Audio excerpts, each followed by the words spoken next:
setelah beristirahat di hari Minggu ini, Senin kembali semangat ya. Saya Karo, siap menemani Anda di acara Rumpi No Secret. Hari ini ditemani oleh Daniel di pojok sana dan ngomong-ngomong soal hari Senin, besok ya jangan lupa saksikan spesial tayangan Rumpi 1 dekade No Secret. Ini spesial banget karena kita kemarin syutingnya di kawasan di area CFD ya, rame banget gitu dan tentunya kontennya obrolannya juga tetap seru ya. Jadi nonton besok jam 2 dan setiap hari di Rumpi No Secret. Baik, hari ini kita awali dengan kepojokan dulu membahas apa sih yang masih ramai, masih menjadi perhatian publik, masih menuai komentar-komentar dan bahkan masih melebar ke sana dan kemari. Hal-hal yang datang dari dunia nyata maupun dari dunia maya.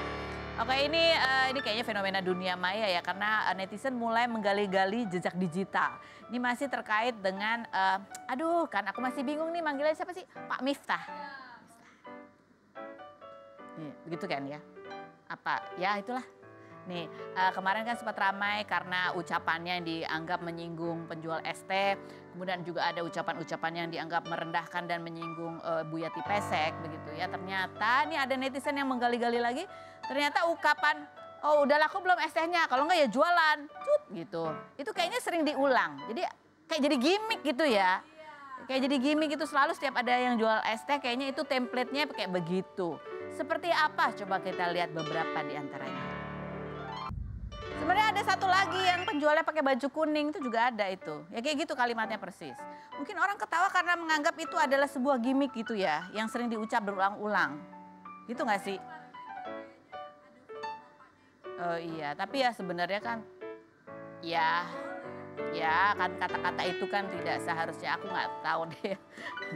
Coba kita lihat seperti apa komentar netizen menanggapi itu gitu ya. Kita lihat yang pertama, setiap habis ngeledek dia pasti tengok kanan kiri meminta dukungan tawa atas candaannya yang dia sendiri merasa bahwa itu tidak pantas sebenarnya. Oke ya.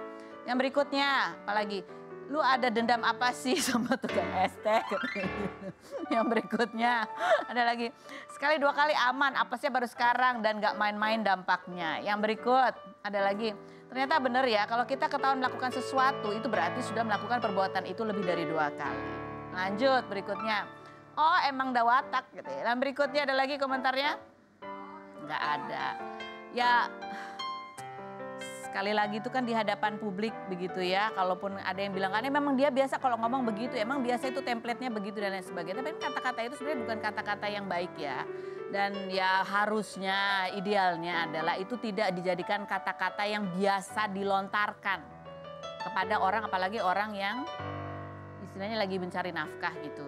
Kalau menurut aku sih ya nggak sih? Oke.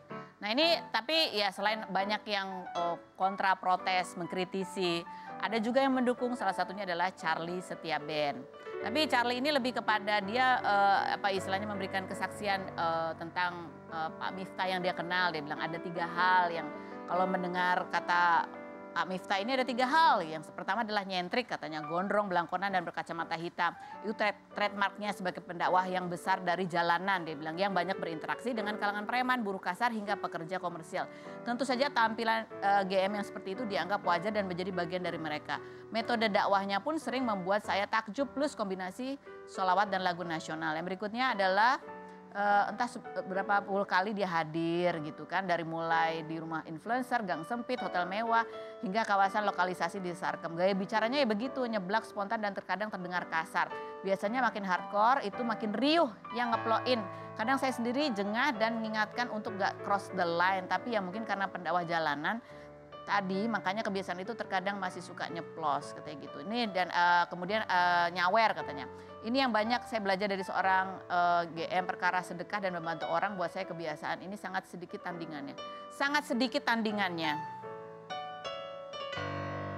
Ya gitulah. Yang berikutnya ada lagi? Oke. Ya udahlah. Jangan kita normalisasi mengucapkan kata-kata yang bersifat kata-kata kasar kepada orang lain, apapun itu alasannya, apalagi sudah menjadi pejabat publik, menjadi public figure, banyak disorot, itu kan menjadi teladan ya. Takutnya ada yang nyontoh. Takutnya anak-anak kecil ada yang nyontoh, apalagi yang nyontohin orang yang dianggap dipandang begitu kan. Dianggap oh boleh kok kita mengeluarkan kata-kata itu bercanda kok. Apalagi ya ucapannya ke Ibu Yati Pesek buat aku itu sih amat enggak banget ya. Itu enggak banget. Gitu. Itu bukan bercanda. Itu lebih kepada menggambarkan bagaimana seseorang itu melihat, menghargai, menilai perempuan. Kayaknya kok gampang banget ngomong gitu kan, nggak semua, bukan semua, tidak ada orang yang kayaknya digituin itu nggak apa-apa. Apa itu ya, oke. Ada komentar netizen di lapak ya, Charlie Setia Ben juga banyak deh ya, ada yang merasa mau unfollow katanya gitu. Unfollow Charlie, tuh yang berikutnya. Kalau tidak viral kan tidak mungkin minta maaf mundur dari jabatannya. Koreksi kalau saya salah. Yang berikutnya, unfollow Charlie, satu-satunya artis yang ngebela orang yang berbuat salah secara tidak langsung. Lanjut berikutnya, Charlie ST2. Emang beda. Yang berikutnya, kamu pernah hidup di jalan kan? Enakkah dihina di depan umum? Hidup bukan sekedar popularitas yang dibela, tapi adab sesama manusia. Lupa kamu anak stasiun 12 kan? Katanya gitu. Yang berikutnya ada lagi. Ya gitu ya, saling menghargai sesama manusia itu kan yang perlu kita selalu lakukan dan kita latih.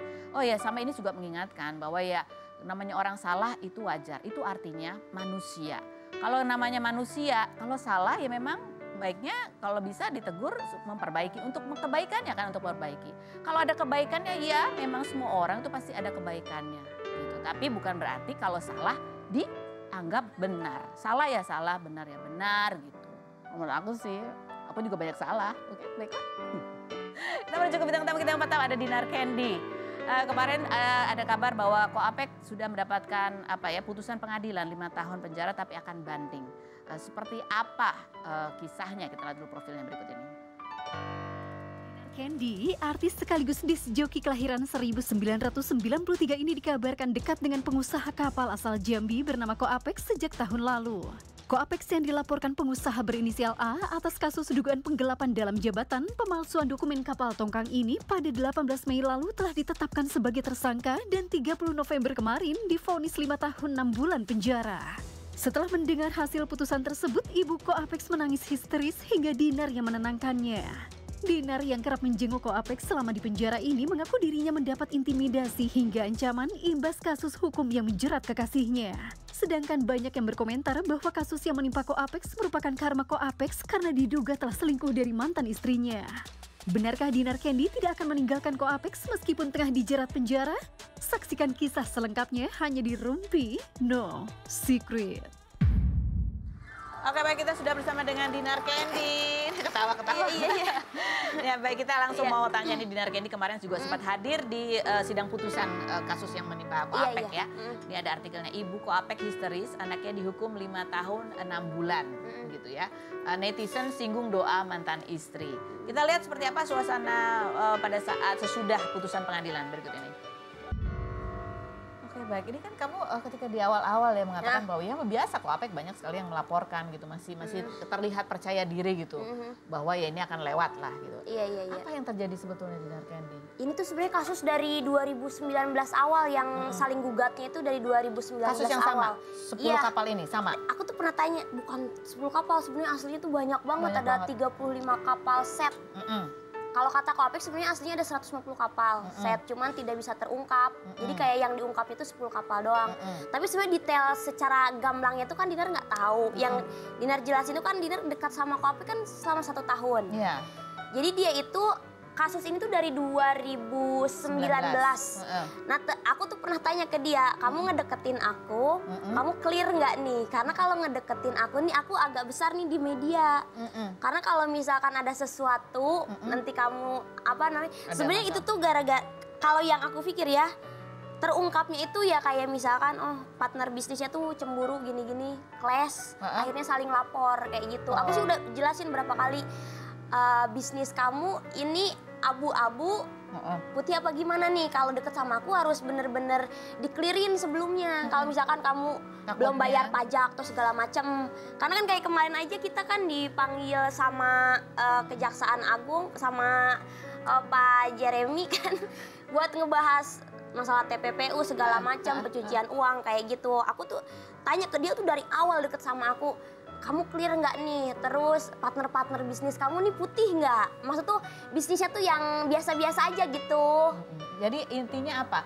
Kamu sebenarnya sudah ada kekhawatiran, takut kalau misalnya dia punya masalah dengan dekat dengan kamu yang menjadi sorotan media, ini bisa terblow up lebih. Beresiko kepada dia. Iya, beresiko kepada dia dan partner-partner bisnisnya. Karena pada saat ini tuh, jadi kan ini Coapek doang ya. Jadi yang lain tuh sekarang buat bikin dokumen kapal segala macam tuh udah tidak bisa, susah. Gitu. Gara-gara ini terblow up gitu. Sampai kok bisa bikin dokumen susah? Nggak tahu, jadi kayak pengusaha lain tuh pada telepon, Dinar bisa nggak? Maksudnya tuh kasus ini jangan dibawa ke media, jangan di blow up terus kayak gitu. Aku kan nggak bisa meminta ya, karena kan media memang ngikutin kamu. Iya, ngikutin kayak gitu. Apalagi kisah kamu dan Coapek ini juga viral untuk hal yang lain lagi gitu ya kan? Gitu. Jadi kamu menganggap ini ada kasus ini sudah lama tapi kemudian menjadi tersorot dan menjadi akhirnya endingnya seperti ini karena ada faktor kamu yang diikuti oleh media kemana-mana. Iya. Jadi merugikan Coapek? Merugikan banyak orang lah. Juga sebenarnya itu Coapek kan mengatakan itu ada itu apa segala macam yang menuduh dia. Kenapa itu nggak diseret dan sebagainya? Itu ada apa sih sebetulnya di dalam persidangan itu? Kuat backingan kali. Enggak sih, ya maksudnya tuh ya mungkin sebenarnya kamu kenal sama yang melaporkan ini? Yang melaporkan ini kamu tahu? Kenal. Oh, kenal juga. Kenal. Cuman kan dia memang nggak masuk terlalu jauh kayak aku juga kan, pekerjaan aku tuh beda, mereka tuh pengusaha. Pengusaha kan menggunakan strategi, otaknya beda kan. Kalau aku tuh bekerja pakai fisik aku datang show, menjual jasa dan dibayar. Jelas gitu kayak gitu. Kalau mereka itu ya pembisnis gitu. Jadi aku nggak ngerti detailnya seperti apa. Yang aku tahu ya mereka ya udah pengusaha tongkang gitu. Nah, kamu kalau lihat ibunya Coapek begitu kan sampai histeris mengatakan bahwa ya anaknya itu kayak istilahnya dijadikan ditumbalkan. Ini kan gitu. Proses hukum masih panjang ya dan ini tuh kayak panas banget. Jadi sempat aku kemarin tuh gara-gara videonya viral, aku mau terbang ke suatu kota, tiba-tiba ada polisi dari Mabes Polri. Terus Mbak Dinar ya katanya gitu kan. Iya, jadi dia kayak mau meriksa pengusaha kapal yang melaporkan Coapek. Ada 4 polisi, jadi kayak saya katanya dari pimpinan katanya mau meriksa seperti itu karena atas viralnya omongannya Coapek itu. Oh, jadi dia cuma cerita aja gitu. Iya. Dia ditugaskan untuk ngecek kasus ini. Aku kaget kan mau nge-DJ disapa kayak gitu. Mbak Dinar ya gitu. Oh, jadi kamu juga terseret-seret karena ada di dalam. Iya, karena kan ada di persidangan juga kemarin. Adalah masa Dinar nggak datang kayak gitu. Itu aku habis show dari mana, aku paksain datang karena kan ya maupun gimana pun kan aku harus menyaksikan itu. Pahit atau enggaknya juga gitu. Iya, karena karena banyak hal yang yang harus Dinar ketahui. Kamu kan sempat waktu itu ya maksudnya hubungan kamu dengan Coapek sempat kamu tidak publish begitu ya. Kamu sempat bilang juga, ya udah tanya Coapek, kayaknya seolah-olah udah nggak ada hubungan lagi dengan Coapek. Tapi kamu terakhir juga menyatakan kamu akan selalu mendampingi Coapek. Iya. Jadi kan mungkin dia kena mental health juga segala macam. Jadi memang ada di mana dia minta kayak udah bilang ke Dinar buat tinggalin aku aja. Karena kan proses hukum aku tuh panjang. Bilang Dinar tinggalin aku aja. Jadi kayak gini, aku kenal dia itu nggak masuk di penjara kan. Maksud aku tuh ya udah kalau aku tinggalin kamu tapi kamu di luar gitu. Iya. Jadi kalau Coapek di penjara? Ya aku standby aja. Karena kan aku juga bukan pengangguran Kak Ros. Kayak aku harus show ke sana, show ke sini. Cuman pas aku lagi show ke sana ke sini tuh banyak pengancaman Kak Ros. Ada nomor-nomor fiktif kayak dia kan mau banding. Terus aku ditelepon kayak bilang Apek ya nggak usah banding gitu. Terus ada nomor fiktif lagi nggak tahu dari mana katanya. Kamu ya nggak usah ikut campur dalam masalah ini. Jangan di blow up terus katanya. Karena bakal banyak ibarat kata banyak yang kamu lawan itu orang besar kata gitu.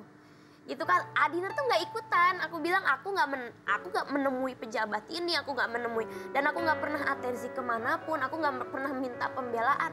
Aku aja cari uang aku buat kayak aku show ke seluruh kota, ya aku buat menghidupi keluarga aku dan aku gitu. Apa yang buat kamu sedih? Kamu nggak tega lihat Coapek menghadapi ini sendirian? Bukan nggak tega ya, berat banget Kak Ros. Jadi kayak gini loh, dipikir orang tuh kan aku menerima awal-awal tuh ya ormas-ormas pada demo semua. Dinar menerima uang gitu-gitu kan.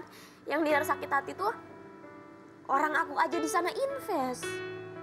Terus aku tuh itu hasil dari nge-DJ aku. Terus sekarang kan kapalnya sudah diklaim lah, udah disita juga. Padahal itu aku merasa itu hak aku. Cuman aku kayaknya semalam aku habis show, aku nangis ke temen aku. Terus aku bilang, udahlah mendingan kita ikhlasin aja. Terus aku cari uang lagi, uang yang baru. Karena ternyata aku pas baru tadi pagi aku tanda tangan kontrak ada brand ambassador. Terus aku mikir, aku masih bisa makan. Ternyata aku kalau mengikhlaskan sesuatu ada rezeki baru gitu. Jadi ya pokoknya intinya sih kasus itu tuh masih panjang lah, masih mungkin bakal banyak yang terungkap kayak gitu. Satu hal itu yang membuat kamu sedih. Iya. Kalau kamu melihat sendiri kok Apek gitu ya, gitu. Apa yang membuat kamu sedih gitu ketika melihat dia sampai sempat berucap seperti itu? Gimana ya, di apa ya, aku sama Ko Apek tuh banyak pertengkaran lah. Banyak pertengkaran yang memang mental aku juga kena gitu.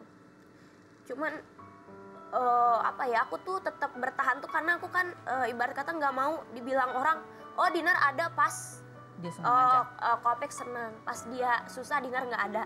Aku tetap ada kok, maksudnya itu tetap support kayak gitu. Apapun nanti kejadiannya hubungan aku sama dia, karena kan memang tidak baik-baik aja Kak Ros. Jadi pertengkarannya bukan pertengkaran biasa gitu. Kayak aku kan memang independent woman, jadi kayak aku tuh memilih untuk mencari uang sendiri. Dan kata aku tuh nggak bisa. Misalkan kamu mau ngehidupin aku sama keluarga kamu, aku nggak biasa hidup kayak gitu, nggak bisa dibeli. Aku biasa nabung sendiri gitu.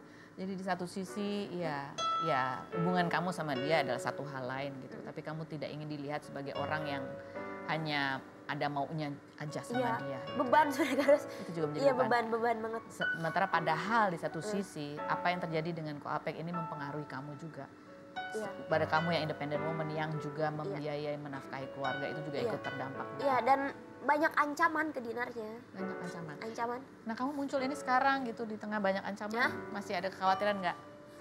Jadi kan Dinar sempat blow up ke media, mereka udah mulai reda kayak gitu. Sempet ke kafe aku aja Kak Ros, kan aku punya kafe di Senopati. Tiba-tiba didatengin BNN, ya oknum lah. Memeriksa kafe aku, terus aku laporan ke Bang Dedi, Wakapolres Jaksel tuh sama dia, loh ini bukan wilayah kamu nggak bisa meriksa wilayah selatan. Jadi dia dari mana gitu, aneh makanya. Jadi kayak yang banyak kejanggalan yang kayak gitu. Sementara kamu perempuan gitu ya. Sampai adik aku diancam, jangan dong, kafe kamu nggak usah buka, ngapain katanya gitu. Siapa yang bilang?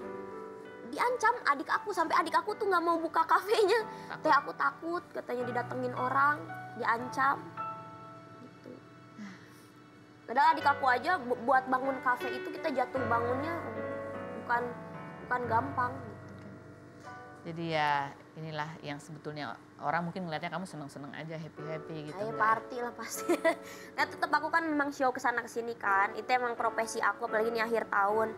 Cuman ya itu, aku capek fisik, capek pikiran, diancam orang. Nah itu kok tambah tersiksa Kak Ros. Diancam orangnya itu loh, kayak, lah harusnya kalian kalau mau ngancam ya jangan ngancam perempuan. Itu. Oke. Jadi kamu muncul sini juga ya, kalau ada apa-apa, banyak yang memperhatikan juga gitu ya, melihat. Apalagi kayak kemarin kan aku sama Kak Jeremy tuh, diundang ke kejaksaan aku itu agak ketar-ketir, Dinar di WA-in. Kata aku santai, aku nggak bilang apa-apa juga. Kenapa ketar-ketir? Ada yang dari nggak tahu lah yang nelponin Dinar, kamu ngapain ini kayak gitu. Oh, itu menjadi kecurigaan juga jadi gitu ya? Kecurigaan, jadi disangkanya tuh Dinar melaporkan. Oh, padahal itu sebuah acara aja ya? Acara aja, Dinar nggak bilang apa-apa juga. Oke, baiklah. Baik, kita nanti ngobrol lagi. Nah, tadi udah disebut-sebut tuh, ada Jeremy Thomas dan Ina Thomas. Kita lihat profil mereka berikut.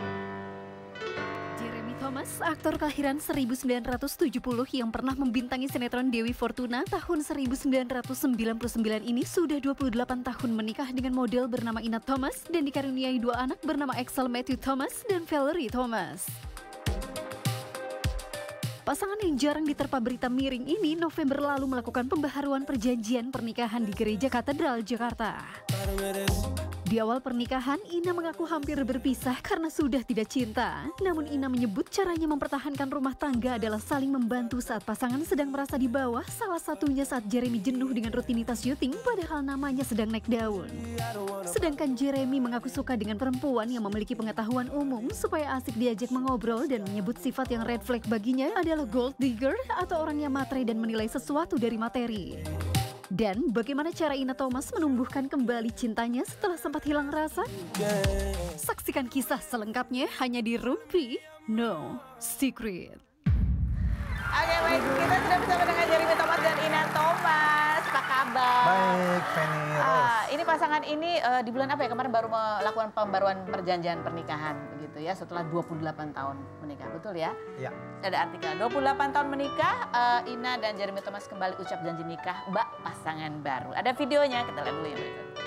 Oh, gimana rasanya pada saat Seru ya, mengulang seru. itu lagi? Hah? Sebenarnya yang mau ditanya apa? Nah, apa yang kalian rasakan ketika mengulang lagi, memperbarui perjanjian pernikahan gitu? Ya, jadi gini, kalau misalnya kita lihat caption yang di Di bawah? Instagram saya itu kan ada caption. Sebenarnya kalau di apa namanya di agama Katolik itu pembaruan janji nikah itu sebenarnya itu hal yang biasa, ya. Ini captionnya Yeah. mungkin ya. Jadi sebenarnya saya hanya ingin memberikan pencerahan aja kepada keluarga kita, kepada anak-anak saya. Ini kan digital ya. Iya. Digital dan saya mengatakan bahwa ini adalah self reward sebenarnya.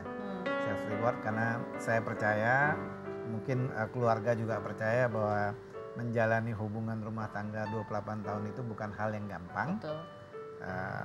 Dengan situasi seperti ini akhirnya saya memutuskan daripada kita motret, hanya motret karena saya memang koleksi. Tiap berapa tahun itu saya punya foto.